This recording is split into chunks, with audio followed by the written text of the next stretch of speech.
शांति शांति। ओम।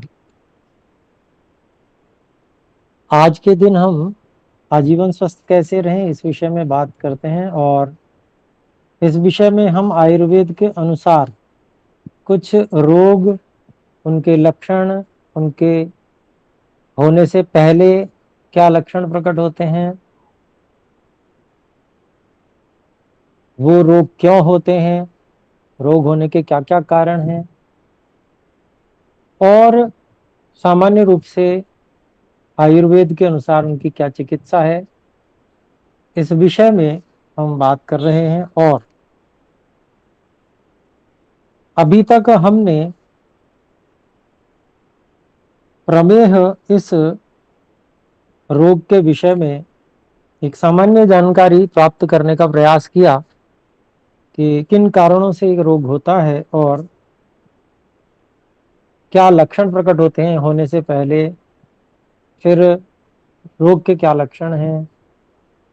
कितने प्रकार का है, और कौन सा साध्य कौन सा असाध्य है, और उसकी चिकित्सा किस प्रकार से की जा सकती है, इत्यादि। इसी प्रकार से अब हम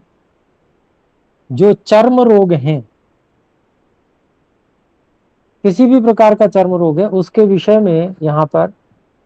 आज से हम बात आरंभ करने वाले हैं। आयुर्वेद के अनुसार महर्षि पुनर्वसु आत्रेय जी ने इस पर प्रामाणिक रूप से व्याख्यान किया है, बताया है। तो उस प्रामाणिक बातों को ही, उन प्रामाणिक बातों को ही हम पढ़ने पढ़ाने का, समझने समझाने का प्रयास करेंगे। क्योंकि देखिए, जीवन बहुत कम है, और यदि इस थोड़े से समय को भी हम गैर प्रामाणिक, जो प्रामाण्य जिनका नहीं किया जा सकता, प्रामाणिक नहीं है, जिनमें उल्टा सीधा भी मिक्स है, ऐसी चीजों को पढ़ने पढ़ाने में अगर वो समय भी लगा दें जो थोड़ा सा जीवन हमें मिला है, तो फिर समझ लीजिए ये जीवन व्यर्थ ही हो जाएगा, और फिर बाद में पश्चाताप करने के अलावा और कोई शेष नहीं रहेगा, और कोई उपाय इत्यादि। तो आइए, चर्म रोग जो है, मुख्य रूप से इसको आयुर्वेद में सभी चर्म रोगों को कुष्ठ नाम से कहा जाता है। यद्यपि कुष्ठ समाज में जो प्रचलित है वो एक प्रकार गलित कुष्ठ इत्यादि को ही कुष्ठ माना जाता है, और कुष्ठ नाम से लोग जो हैं वो बहुत ज्यादा भयभीत होते हैं। परंतु यहाँ पर जो हम बात करेंगे वो सामान्य रूप से जो चर्म रोग हैं उनको ही कुष्ठ रोग कहा जा रहा है, ऐसा समझकर चलेंगे, और उसके विषय में जानकारी प्राप्त करेंगे, जिससे कि यह रोग जो है हमें या हमारे परिवार में या हमारे जानकारी में किसी भी को भी प्राप्त न हो। तो जो स्पर्श इंद्रिय त्वचा है, उसको नष्ट करने वाला यह कुष्ठ है, और इस कुष्ठ का जो आश्रय है और विविध लक्षण जो प्रकट होते हैं, वो सब इस स्पर्श इंद्रिय त्वचा में ही प्रकट होते हैं। और उसका शमन या संशोधन इत्यादि कैसे किया जाता है, उसका पूरा जो विवरण है वो महर्षि पुनर्वसु आत्रेय जी बताएंगे। तो ये कुष्ठ होता क्यों है, जितने भी चर्म रोग हैं वो होते क्यों हैं, उसके विषय में सबसे पहले ऋषि बताते हैं कि जो विरोधी अन्नपान है,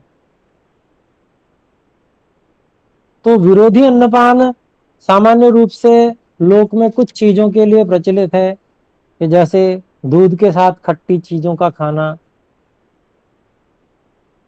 ये विरुद्ध आहार समझ लिया जाता है। वास्तव में ये तो है ही विरुद्ध आहार, परंतु विरुद्ध आहार बहुत प्रकार से होता है। तो विरुद्ध आहार की जो चर्चा है वो स्वस्थ वृत्त में, और उस जो हमारा विशेष जो प्रारंभिक जहाँ पर ज्ञान हमको हमने लिया था, उसके विषय में हमने जाना था, वहां पर हमने इसकी चर्चा भी की थी कि विरुद्ध आहार कैसे कैसे होता है।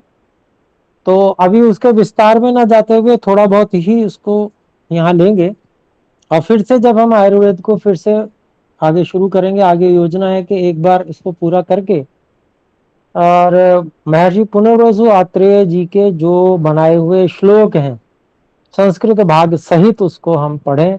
जिससे कि मूल भाग, मूल बातें हमें स्पष्ट रूप से विदित हों और उसका हम किस प्रकार से अर्थ कर सकते हैं, करना चाहिए, वो भी हम कर सकें। तो अभी हम सामान्य रूप से देख रहे हैं इसको हम जितना हम समझ सकते हैं उसके विषय को। तो सबसे पहले विरोधी अन्नपान जो है, ऐसा आहार और भोजन, भोजन और पेय, जो कुछ भी हम पीते हैं वो अगर विरुद्ध है तो उससे हमें चर्म रोग होने की पूरी संभावना रहेगी, कुष्ठ होने की संभावना रहेगी। अधिक जो गीले पदार्थ हैं, अधिक द्रव पदार्थ हैं, अधिक स्निग्ध पदार्थ हैं और जो भारी पदार्थ हैं, अगर उनका बहुत अधिक सेवन किया जाता है तो ऐसी स्थिति में भी चर्म रोग अर्थात कुष्ठ होने की संभावना रहती है। तो उसका कारण यहाँ यही समझना चाहिए कि ऐसे जो भारी आहार हैं जिनमें अधिक जल की मात्रा बहुत अधिक है और ऐसे बहुत अधिक स्निग्ध ऐसे जो पदार्थ हैं जिनमें घृत इत्यादि बहुत अधिक मात्रा में है और उनका बार बार सेवन जब किया जाता है तो फिर वो अग्नि को मंद करते हैं भारी होने के कारण से। स्निग्ध पदार्थ भी भारी ही होते हैं, जितने भी पदार्थ हैं वो अधिक मात्रा जो है सभी की वो भारी हो जाती है। तो वो उनका सेवन करने से भी ये चर्म रोग होते हैं। फिर वेगों को रोकना, जैसे उल्टी आ रही है उसको अगर रोक दिया जाता है, ऐसी छींक को रोकना इत्यादि बहुत सारे जो वेग हैं इस प्रकार के, जो शारीरिक इस प्रकार के वेग हैं, मलमूत्र इत्यादि के जो वेग होते हैं, ऐसे ही छींक है, उल्टी है और भी इस प्रकार के जो वेग होते हैं, उन वेगों को रोकने से भी चर्म रोग हो जाते हैं। फिर भोजन करने के पश्चात तुरंत व्यायाम, संताप का अत्यधिक सेवन करना, अर्थात भोजन किया भारी या पेट भरपेट भोजन करने के बाद में व्यायाम करना शुरू कर दिया, भारी कार्य शुरू कर दिया, तो उससे भी संभावना रहती है कि जो है ये चर्म रोग हो जाए। और इसमें जो अपवाद है वो तीव्र जठराग्नि वाले रहते हैं, क्योंकि उनकी जठराग्नि इतनी तीव्र होती है कि उनको बड़े शीघ्र ही भोजन पच जाता है, तो ये पता भी नहीं चलता कब भोजन पच गया और वो भारी कार्य कर भी लेते हैं तब भी उनको कोई विशेष हानि नहीं होती है। लेकिन सामान्य जो सम अग्नि वाले या थोड़ी बहुत कम अग्नि वाले लोग हैं, उनको इस प्रकार से भोजन के पश्चात अगर व्यायाम आदि करना शुरू कर दें, वो भारी काम शुरू कर दें, तो उनको ये संभावना रहती है कि वो उनको जो है यह चर्म रोग कुष्ठ आदि हो सकते हैं। अथवा जो गर्मी मान लीजिए कोई भट्टी के सामने बैठते हैं, इस प्रकार का जो कार्य है, भोजन करने के बाद तुरंत बैठ गए, उससे भी चर्म रोगों की संभावना रहती है। इसी प्रकार से और भी जो मानसिक ताप हैं, वो अगर मान लीजिए भोजन किया हुआ है भरपेट और उसके बाद में कोई ऐसा शोक समाचार आ जाता है जो मन को बहुत खिन्न करने वाला है, और या इसी प्रकार की कोई जिससे कि बहुत अधिक व्यक्ति में विचलन हो जाए, संताप हो जाए, तो उस सब से भी व्यक्ति को चर्म रोग होने की बहुत संभावना रहती है। इसके अलावा जब व्यक्ति ठंडा और गर्म, इसका ये विरुद्ध में ही आ जाता है वैसे तो, लेकिन अलग से भी ऋषि ने इसको बताया है कि ठंडे और गर्म का जो है उसका बहुत शीघ्रता पूर्वक सेवन करना, ऐसे ही बहुत अधिक लंघन करना, अर्थात जिसको कहते हैं भोजन को लांघ जाना, भोजन करना ही नहीं, और भोजन के क्रम का उल्लंघन करना, है ना, भोजन का उसका उल्लंघन करके उसका त्याग कर देना। अर्थात जठराग्नि ठीक है, ऋतु भी अनुकूल है कि भोजन करना चाहिए, फिर भी भोजन नहीं कर रहे हैं, तो ये जो है ये भी व्यक्ति को चर्म रोगों का व्यक्ति के लिए कारण बन सकता है। उदाहरण के लिए हम देखें कि अगर अचानक ही व्यक्ति ठंडे में से गर्मी में आ जाता है, या गर्मी के बाद तुरंत ठंडे में चला जाता है, या वो उसने कोई इस प्रकार का लंघन किया है, उसके बाद में वो भरपेट भोजन और सामान्य भोजन शुरू कर देता है, तो भी उसको इस प्रकार से करने से जो है वह ये चर्म रोग हो सकते हैं। ऐसे ही वो ठीक ठाक भोजन कर रहा है और उसको हजम भी हो रहा है, बल भी प्राप्त हो रहा है, बल और वर्ण में वृद्धि भी हो रही है, अचानक भोजन करना बंद कर देता है, अर्थात अचानक लंघन के बाद में अगर अधिक भोजन कर लेता है, तब भी क्रमिक ढंग से वो भोजन बढ़ाकर नहीं करता है लंघन के बाद में, और अचानक भरपेट भोजन कर लेता है, तो भी उसको चर्म रोग होने की संभावना, कुष्ठ होने की संभावना रहती है। और ऐसे ही भोजन अच्छे से कर रहा है, सामान्य चल रहा है, अचानक ही उसने बिल्कुल ठीक ठाक अवस्था में और खाना बंद कर दिया, तो इससे भी चर्म रोग हो जाएंगे। तो अचानक एकदम से गर्मी से ठंड में जाना, या गर्मी से ठंड से गर्मी में आना, या अचानक भोजन का त्याग कर देना, या अधिक भोजन कर लेना अचानक, ये सब जो है वे कारण हैं चर्म रोग के, कुष्ठ के। ऐसे ही बहुत तेज धूप का सेवन व्यक्ति करता है, अथवा बहुत अधिक थकावट हो जाती है, वो कार्य करता है उससे, और ऐसा जो, या फिर वो बहुत भयंकर डरा हुआ व्यक्ति कोई है, ऐसा ऐसा जो पीड़ित व्यक्ति है, वो जल्दी से वो शीतल शीतल ठंडा पानी पी लेता है, तुरंत भयंकर धूप से आया और फ्रिज से निकाल के लोग पानी पी लेते हैं, ये जो है यह भी चर्म रोग, कुष्ठ का कारण बताया गया है। फिर ऐसे ही पहले खाए हुए भोजन के पचे बिना ही, पहला भोजन पचा नहीं है और बिना पचे ही दूसरा भोजन कर लेना, तो इसको भी अध्यशन कहते हैं।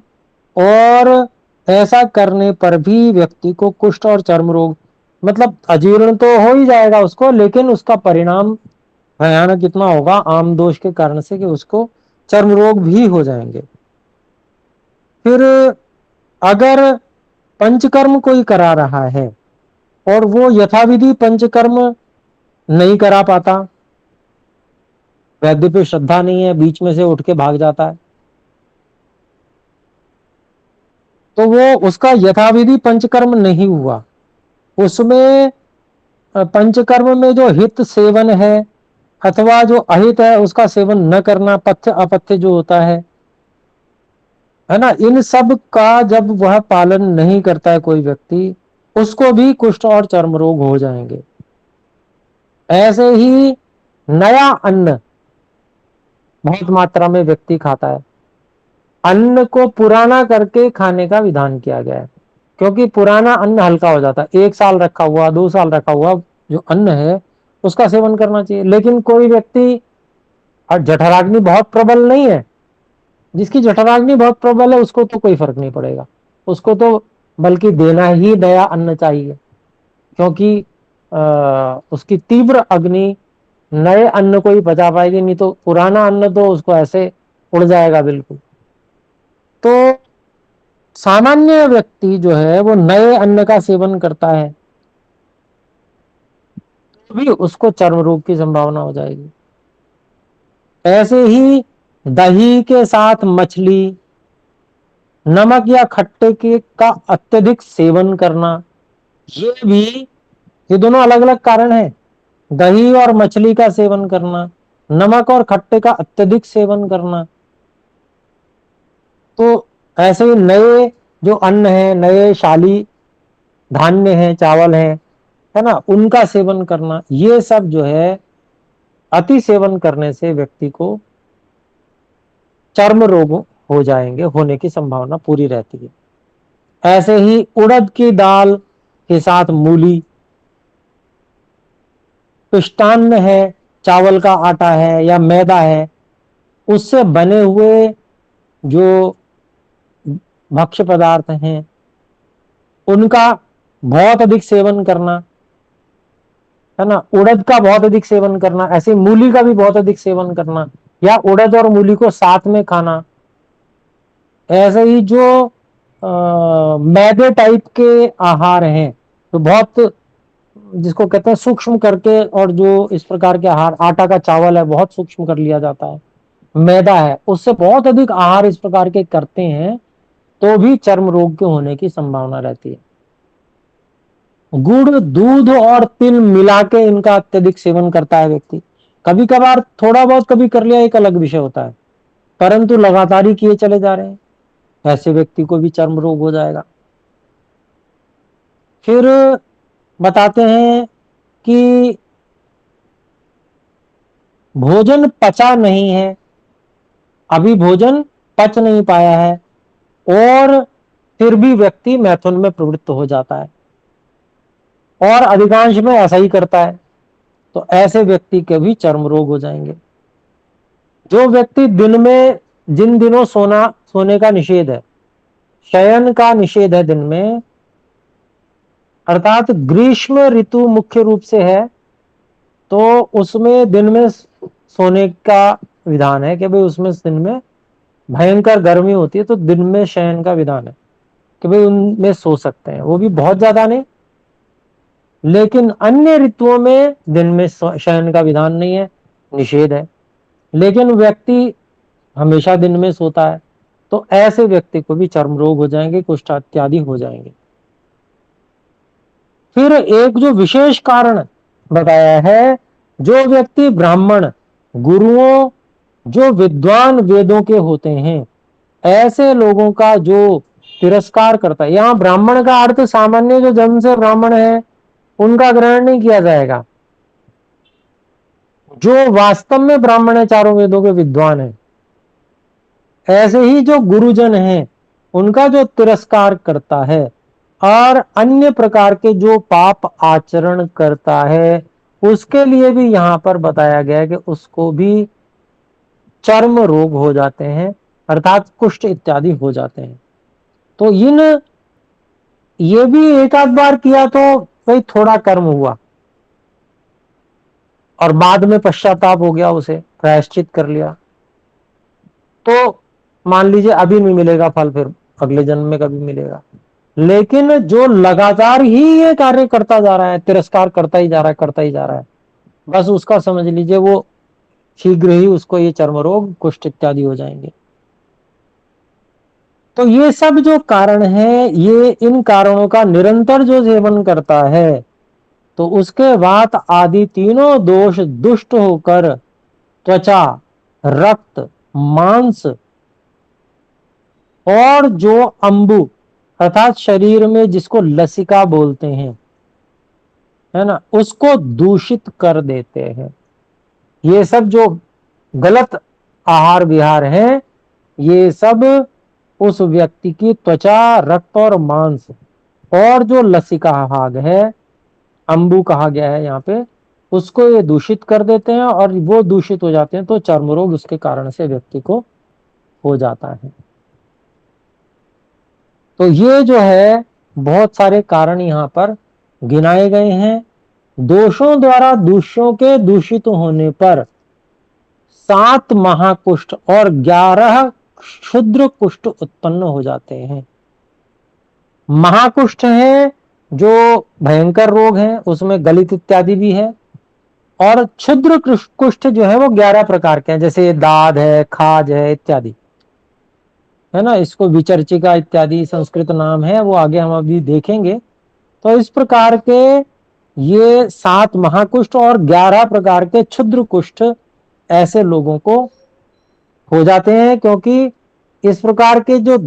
दोष हैं, वात पित्त कफ हैं, ये दोष भयंकर रूप से दूषित होकर जो दूष्य हैं, अर्थात त्वचा, रक्त, मांस और लसिका, इन दूषों को ये जो दूषित हुए हुए वात पित्त कफ हैं, ये दूषित कर देते हैं, और उसके कारण से महाकुष्ठ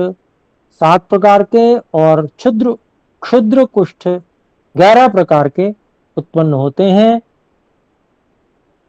और कभी भी कोई भी कुष्ठ कभी एक दोषज नहीं होता, या तो अगर बहुत कम होगा तो फिर 2 दोष मिक्स होंगे, अन्यथा तो अधिकांश ये जो 18 प्रकार के कुष्ठ बताए गए हैं ये त्रिदोषज कुष्ठ हैं,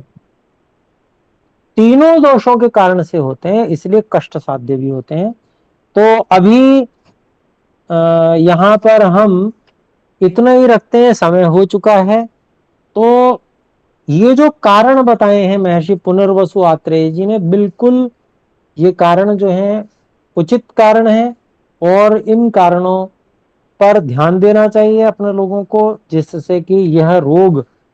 ये भयंकर रोग एक बार होने के बाद में बड़ी कठिनाई से जीवन लग जाता है पूरा, तब व्यक्ति का ठीक होता है। जो व्यक्ति समय से बहुत आरंभिक स्थितियों में ही सावधान होते हैं वो ठीक हो पाते हैं। तो इसलिए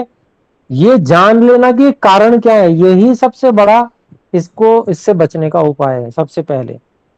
तो अभी हम विराम करते हैं, आइए मिलकर एक बार ओम का उच्चारण करके इस कक्षा को विराम करें। ओ